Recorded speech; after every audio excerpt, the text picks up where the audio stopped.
Buenas tardes. Voy a participar en el Encuentro Internacional de Investigadores de Lengua y Literatura de la UNACH Chiapas. Mi nombre es Claudia Panicelo y en este caso voy a participar con el tema Construcción Cultural de la Mujer en el 900 a partir de los personajes femeninos de la obra Canillita de Florencio Sánchez. La idea es desentrañar la imagen implícita de la mujer y su estado dentro de la sociedad relacionada con esta obra.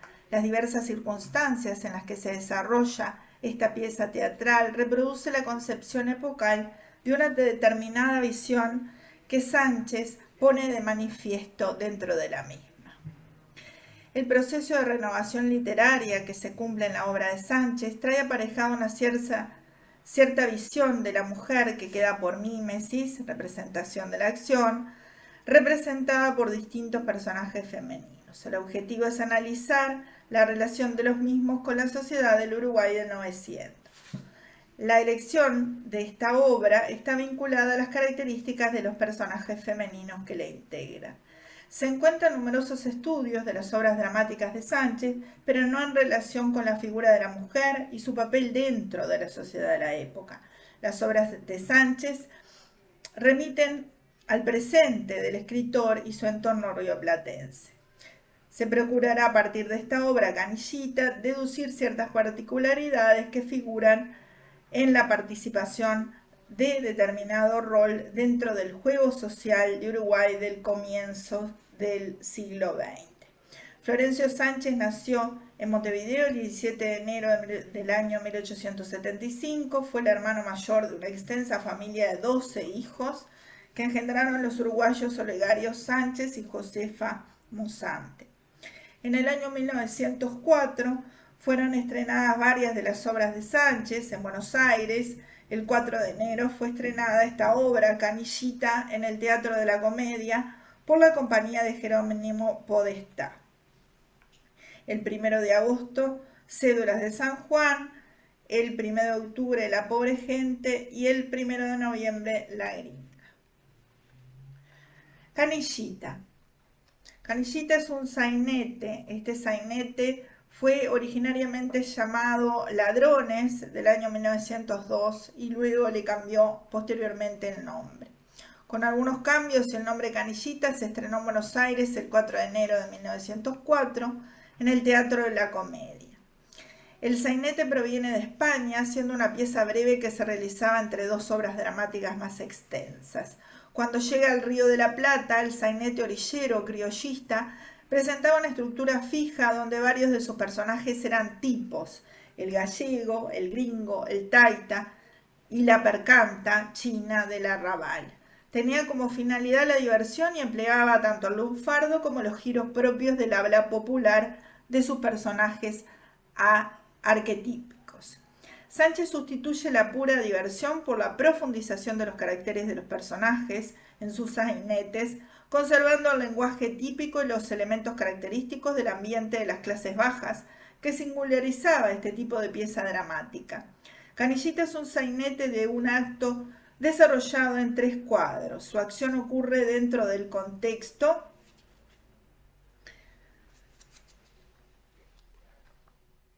de una obra o escena es el conjunto de circunstancias que rodean la emisión del texto lingüístico y facilitan o permiten su comprensión. Estas circunstancias son, entre otras, las coordenadas espaciotemporales, la naturaleza del sujeto del discurso, la determinación de los deícticos, por tanto, todo lo que contribuye a esclarecer el mensaje lingüístico y escénico. Bien. Entonces, en este caso se refiere a las capas más bajas de la sociedad. La ubicación temporal es la contemporánea a la actuación y el estreno de la obra. La ubicación espacial del primer cuadro es de una pieza de conventillo de pobrísimo aspecto que imita la precariedad de la existencia de personajes de un ambiente sociocultural paupérrimo dentro de la ciudad. El personaje femenino Claudia, madre de Canillita, inaugura la obra con sus palabras que denotan el modo de relacionarse con sus hijos, abro comillas. Claudia está sentada cosiendo en la máquina y dice, ahora no más viene Canillita. Sí, hijo, es un pícaro bandido, le habla el hijo menor. Y Canillita es su hijo mayor. Miren que no venir pronto a jugar con su hermanito. Cuando vuelva le voy a sacudir unos coscorrones. Pero estése quieto, no se destape que eso le hace nana. ¡Qué demontres de criatura! Se levanta y va hacia la cámara hilando cuidadosamente las cobijas. Así, ajá, bien tapadito el nene. Si se está quieto, sudará bien y mañana podrá salir al patio a jugar con los muchachos. Sí, muchos juguetes le voy a comprar y un trompo también. Pero no se mueva, ¿eh? Un beso. 20, hijito. Bueno, ¿me promete que va a ser buenito? ¿Que se va a estar quietito? Lo besa y vuelve a coser afanosamente. Óyese la voz de Canillita que se acerca cantando con aire criollo conocido. ¡Ay, este pícaro! Cierro comillas del texto. Aquí entonces observamos la distinción en la relación con los hijos. Mientras el pequeño enfermo, Claudia lo atiende con dulzura, empleando una serie de cariñosos diminutivos. A Canillita lo caracteriza como bandido, pícaro, es decir, al denominarlo ya como pícaro, ya significa una suerte de presentación en boca de ella. Los códigos culturales que maneja Claudia dentro de su vocabulario y actitudes imitan los propios del escenario, del entorno socioeconómico que habita. En este sentido, en Historias de la vida privada en el Uruguay se señala acerca de los conventillos que eran especialmente creados, mientras las casas de inclinato eran propiedades que se dividían para tal fin. Surgieron dos formas típicas de vivienda destinadas a los más pobres entre los sectores populares. La primera en aparecer fue la casa de inclinato, especie de solución improvisada al problema habitacional, ya que consistió simplemente en subdividir antiguas propiedades ya existentes, alquilándolas por piezas y quedando la cocina y servicios higiénicos para el uso en común. El conventillo, en cambio, constituyó una respuesta específica del inversionista liberal ante la demanda de viviendas de dos grupos sociales muy concretos. La población obrera, compuesta en parte de inmigrantes europeos, y los negros libertos y sus descendientes, quienes seguían adscritos al trabajo doméstico del que tardarían mucho en emanciparse. Los conventillos eran casas colectivas construidas especialmente para ser alquiladas por piezas y con servicios generales agrupados para el uso en común. Se caracterizaba por la mezquindad de su concepción funcional y su pobreza excesiva. Los conventillos destinados a la población obrera se ubicaban por lo común en zonas de concentración fabril o comercial, como era la Aguada y en parte el Reducto, y estaban concebidos exclusivamente como alojamiento. En cambio, aquellos destinados a la población negra se construyeron casi siempre en la zona sur de la ciudad nueva. Eso según Barran. En esta obra podría plantearse la duda sobre a cuál de los ambientes se refiere, pero en el tercer cuadro se especifica que es un conventillo, pues la acción transcurre en el patio del mismo. En este sentido, entonces, no quedan dudas sobre la ubicación espacial y las asociaciones socioculturales correspondientes. Tras la presentación de Canillita en una improvisada canción que él mismo canta, se produce un diálogo entre el joven y su madre que remite a los parámetros socioculturales de una mujer en medio de ese medio con su hijo y los valores manejados implícitamente. Claudia le dice, vuelvo a citar el texto, ¿qué buscas, Canillita? ¿Que no hay nada para bullonear? Bullonear quiere decir comer. Claudia dice, sí, cómo no, por bien que te has portado, hemos de estar a las órdenes del señorito, no faltaba más. ¿Por qué no viniste anoche? ¿Qué has andado haciendo? Canillita, zamba, menos mal. Se vuelve mordiendo un pedazo de pan. ¿Qué decía, doña? Claudia le dice, ¿dónde has pasado la noche? ¿Que dónde estuve anoche? Farreando. ¿Qué farra? Como era domingo no había diario, nos juntamos con Chumbo, el Pulga, el Pelada, el Gorrito y una punta más. Bueno, ahí nos juntamos con otra patota y agarramos para los diques, que se iba en vapor para Europa. Bueno, después nos juntamos con Martillo y Gorrito y nos fuimos a dormir a la fonda. Claudia dice, ¿a la fonda? Sí, a la fonda de los muchachos, hacían la obra de la calle Cangallo, con camas de piedras. Claudia dice, ¿dónde van a jugarse la plata, no? ¿A qué no traes ni medio? Canillita dice, ¿ni medio? ¿Y a mí qué? Para eso lo gano y es mía, bien mía, ¿saben? Si él está trabajando como un burro para pagarle las copas a ese atorrante, vale. Ahí en ese caso se refiere al compañero de la madre. Lo mismo me han de maltratar trayendo que no trayendo un centavo a la casa. Claudia dice, estás muy gallito, me parece que te anda queriendo el cuerpo. Hasta ahí entonces la obra y entonces vemos en este pasaje que se destacan los siguientes aspectos. El empleo del lunfardo, sobre todo por Canillita y comprendido por la madre.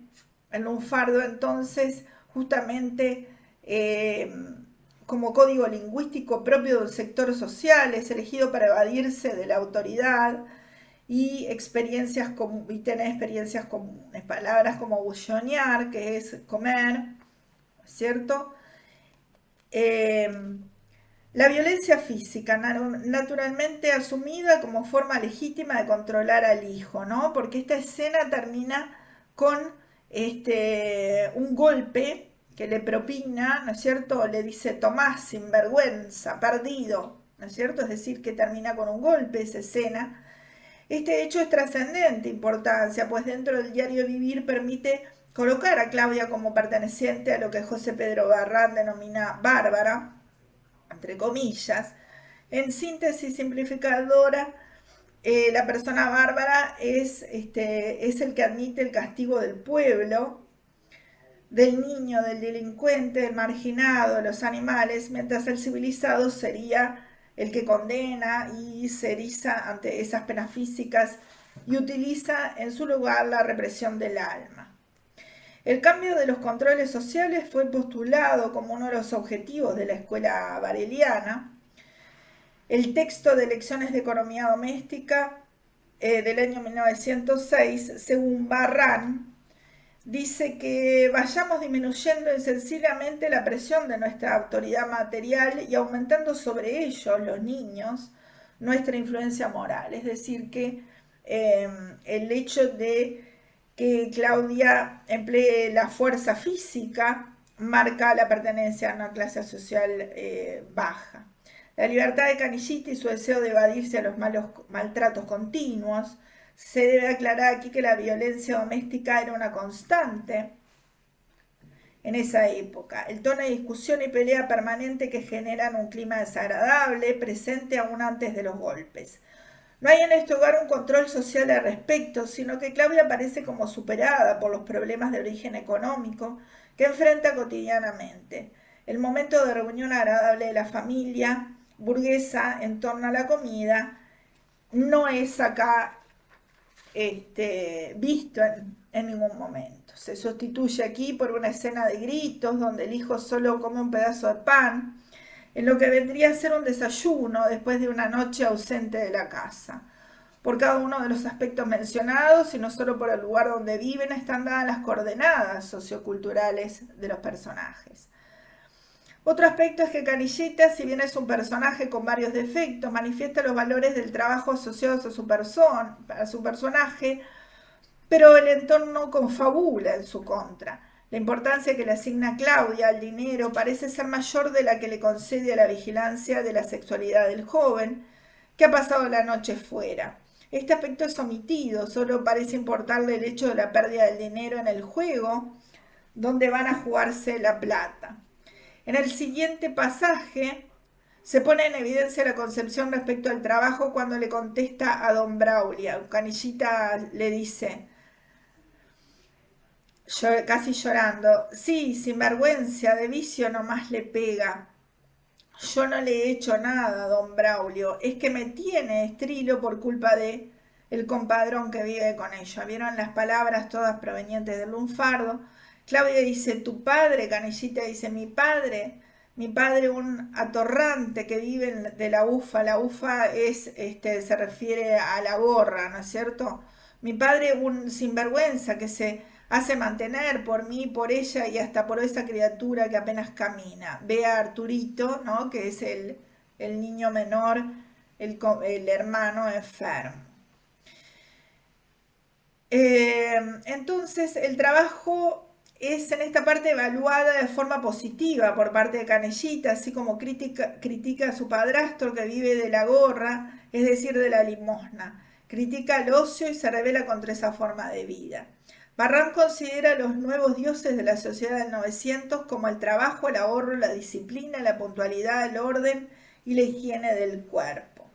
Las palabras de Canillita antes citadas tienden a hacer cambiar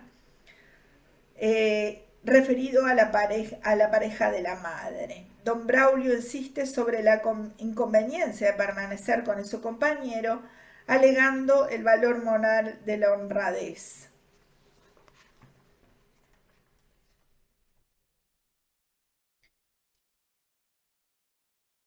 Bien. Hay una implícita legitimación de una forma de proceder que es la que pareciera natural de la violencia. El hombre de la casa podía imponerse de esa manera en un ámbito donde predominaba la concepción machista de la familia. En el capítulo de la mujer dominada de Historia de Sensibilidad del Uruguay se refiere a Barran con este tema. La mujer debía ser sumisa al padre primero y al marido después, esposa y madre abnegada, económica y ordenada y trabajadora en el manejo de la casa y la modesta. Entonces esto se refiere a al pasaje donde Pichín y Laura se pelean porque hay un prendedor perdido y Pichín, que es la pareja, actúa de forma violenta con ella.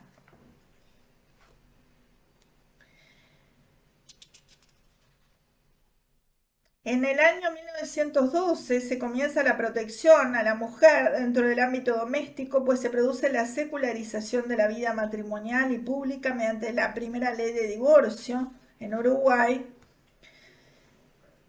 Ahora, en este caso, en lo que estamos estudiando, el señor Pichín no era el marido, sino el concubino, según lo expresa Canillita. Antes no era así, no me pegaba ni nada, pero desde que vive con el tipo ese, dice Canillita, como que la madre hubiera cambiado a raíz de eso.